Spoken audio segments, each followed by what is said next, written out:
So what you guys just saw, that little snippet, that was a glimpse inside a different, it was an incubator, it was a different kind of incubator. An incubator focused on nonprofits. That's what BeeSpace is.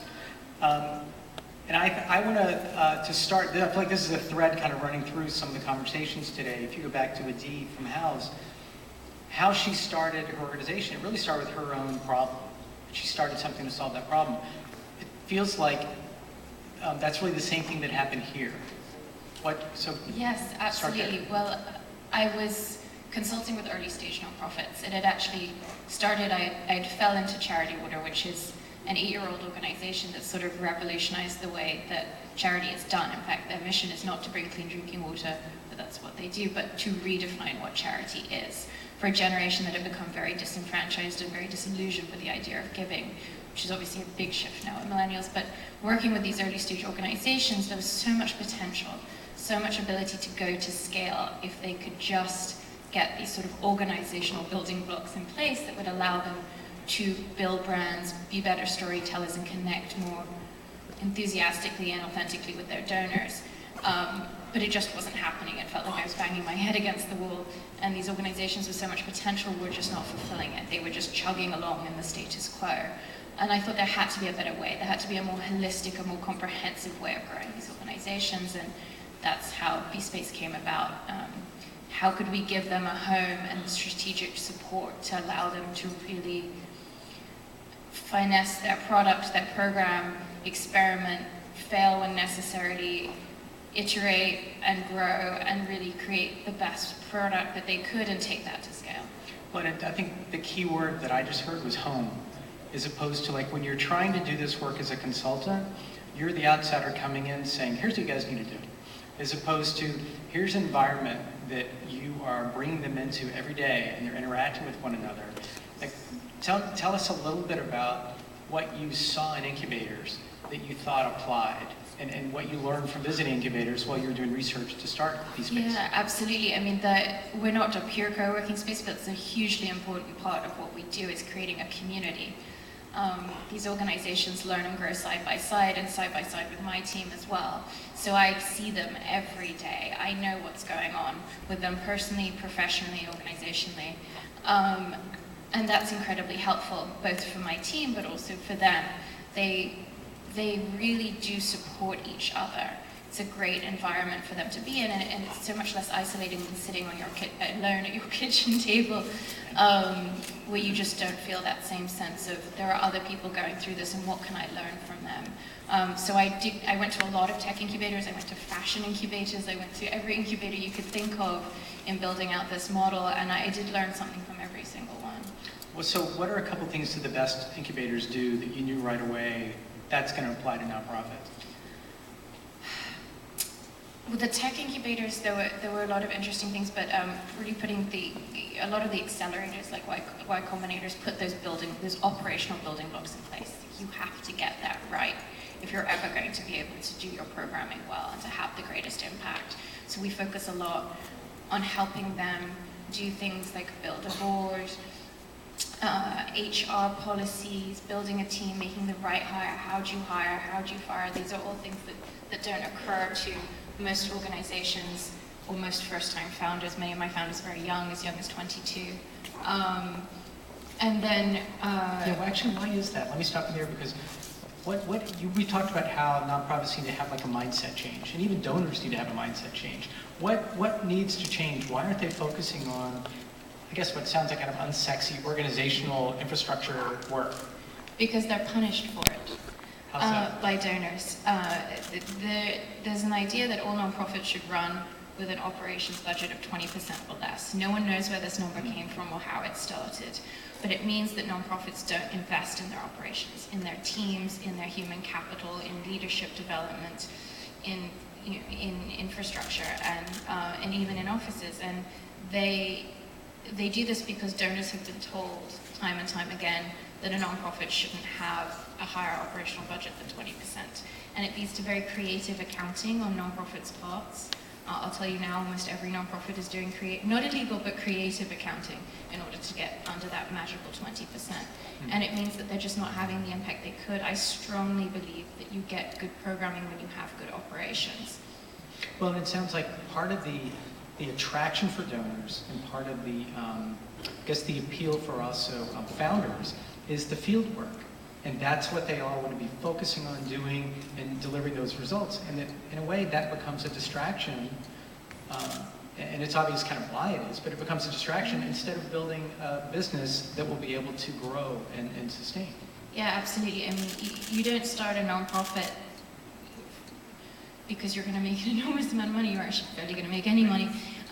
You do it because you're an incredibly passionate person who's driven to fix this social issue. And so that's really, you know, these founders really do want to send as much money as humanly possible to the field and into their program. But it doesn't necessarily create the most impact.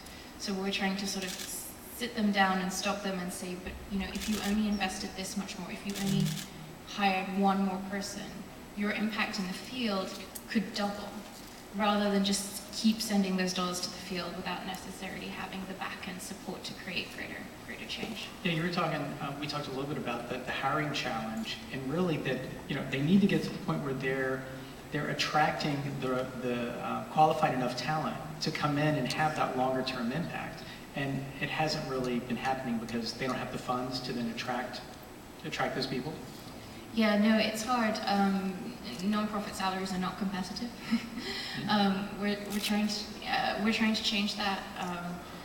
A bunch of other organizations at the forefront of the space are trying to change that, but you know, especially for organizations that want to use technology in their model, that want to, Charity Water has its own peer-to-peer fundraising platform that it built 6 years ago, but really with the support of an incredibly generous tech donor.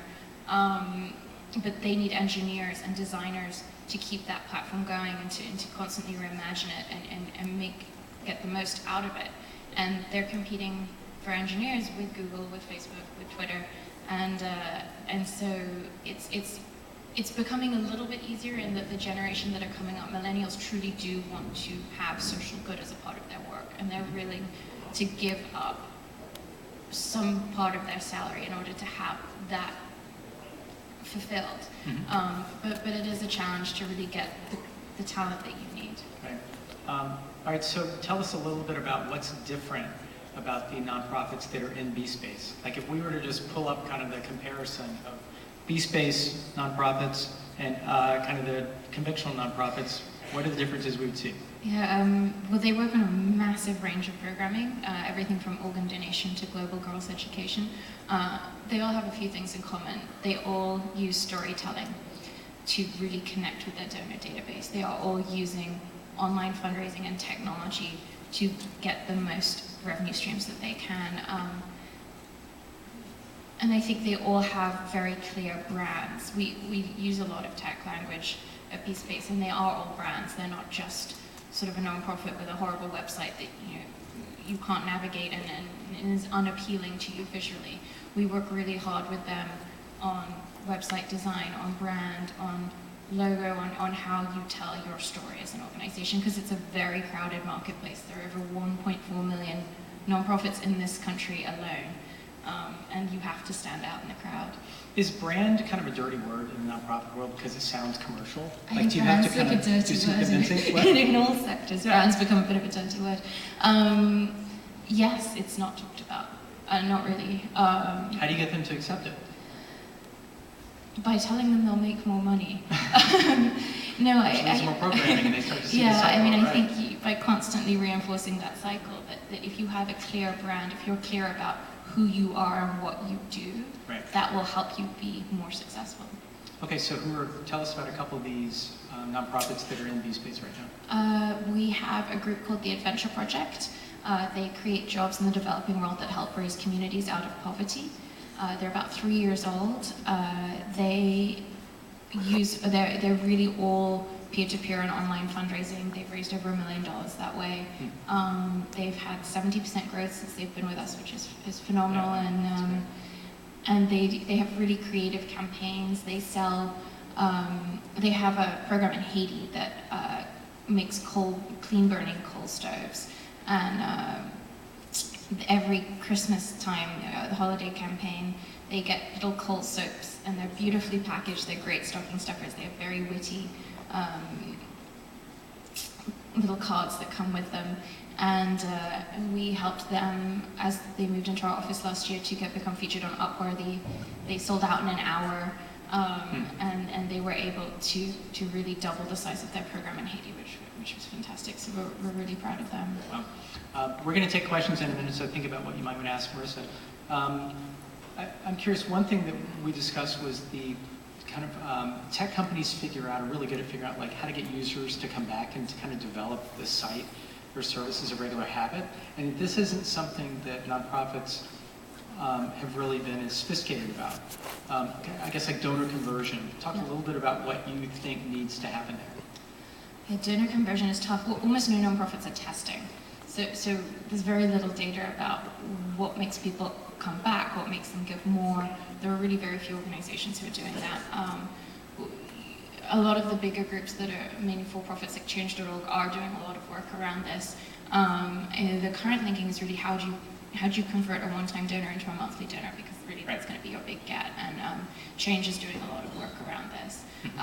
So if you put a pop-up that comes up when you're adding your one-time donation and say for this amount once a month you could be a monthly donor and have this much more impact, will you sign up?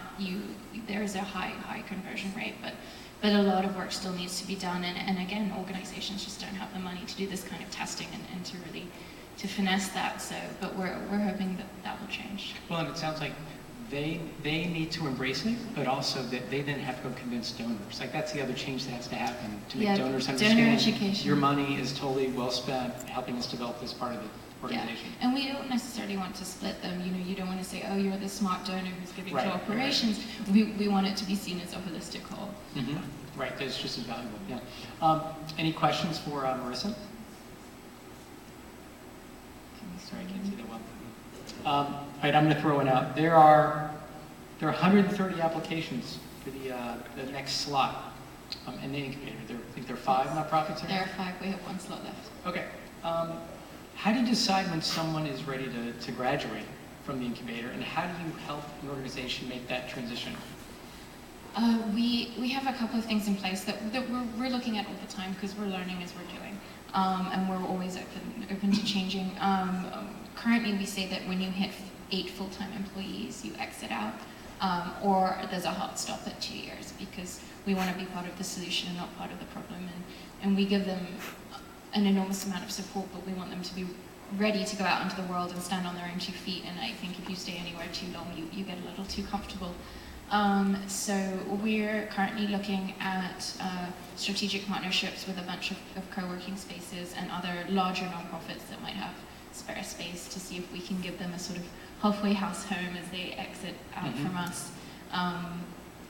And also using our network to help them have ongoing mentorship and advice. And we hope to create an alumni network that will keep coming back and mentoring younger social entrepreneurs in the space.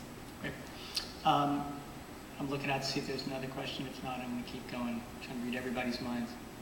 There's one. Nope. Sorry. One thing that I think is interesting is the whole notion of an incubator is to create this community. And you touched on it earlier about these organizations talk to one another. You have like a weekly meeting with the executive directors of these nonprofits. What are some of the benefits? What are some of the best practices that are shared among them in those weekly meetings? Yeah, the weekly meeting with the executive directors every Tuesday, it's sort of a cross between counseling session, right. Strategic because they're all going through the same. They're all going through the same thing, but it leads to all sorts of surprising end results. They share their whatever challenges they're going through, whatever successes, what are the gaps in their operations right now, and what comes out of it is everything from what is the best fundraising platform that you're using to I need a chairman for my new board, and we've had one group find a chairman for another group, and so but it's really I think what they would say is they get the most from is that support network, knowing that they're not alone, they're not the only one going through this. There are other people going through the same challenges in the same situation, even if they're working in a completely different vertical. Well, and so then like when they graduate out to a different space, they actually aren't entirely alone because they do have that network that they've had for 2 years. It's amazing the sense of community that's grown among them. They play basketball together, they go to events together, to conferences together. And we also try and foster that within the space. We have snack time every Friday. Last week I left the office, they were eating rice balls and discussing what was the failure you learnt the most from. So we try and foster that kind of environment too. And are you taking more applications for that 6th Live? No, we've shut our application process. Sorry folks, we're done. 130 were enough to read. I was going to say, that is enough of that right there. Cool. All right, well good luck deciding and picking the winner on those 130. And thanks for stopping by to talk to us today. Thank you so much.